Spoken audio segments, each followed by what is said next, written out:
আজ ভবানীপুর যদুবাবুর বাজারের সামনে মনরেগা নিয়ে দক্ষিণ কলকাতা জেলা কংগ্রেসের বিক্ষোভ। তাদের দাবি, ধর্মীয় মেরুকরণ ঘটানোর পরে রাজনৈতিক মেরুকরণের জন্য লোক দেখানো দুর্নীতি রোধের চেষ্টা চলছে। এমনকি তাদের অভিযোগ, বিজেপি তৃণমূলের গোপন আদালত রয়েছে, আর সেই কারণেই বাংলার মানুষ নাটক দেখছে। তাদের আরও অভিযোগ, জাতীয় স্তরে 20 কোটি মানুষকে কাজের অধিকারের স্বীকৃতি কেড়ে নিয়েছে কেন্দ্রের বিজেপি সরকার। আর কি বলছেন তারা, শোনাবো আপনাদের। পশ্চিম বাংলায় যখন নির্বাচন আসে তখন আমরা ইডি সক্রিয়তা লক্ষ্য করি, সিবিআই এর অতি সক্রিয়তা আমরা লক্ষ্য করি। এক্ষেত্রে তাই হয়েছে। আর 3 মাসের মধ্যে বিধানসভা নির্বাচন।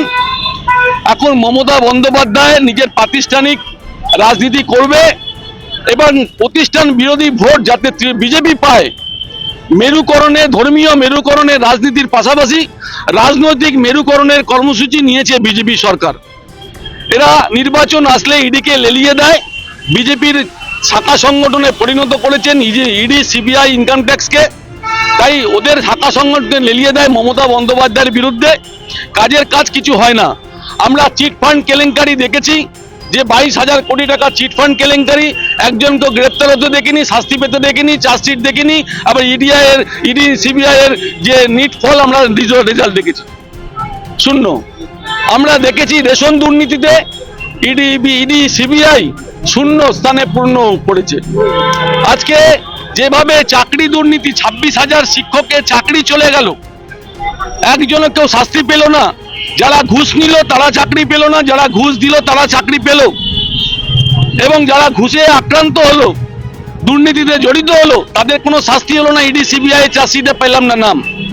আজকে ইডি সিবিআই অভিষেক ব্যানার্জিকে এত ভয় পায়, জনৈক অভিষেক ব্যানার্জি নামে চার্জশিট দিয়েছে, কিন্তু কোন অভিষেক ব্যানার্জি সেটা বলতে সাহস পায়নি ইডি সিবিআই।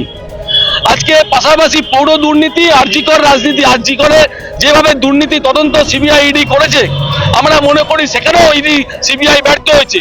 কারণ আরজিকরের প্রিন্সিপালকে তথ্য প্রমাণ লোপাটের জন্য গ্রেপ্তার করা হয়েছিল, ডালা পার্কের ওসিকে তথ্য প্রমাণ লোপাটের জন্য তাকে গ্রেপ্তার করা হয়েছিল, কিন্তু পরবর্তীকালে দুজনেই ছাড়া পেয়েছে।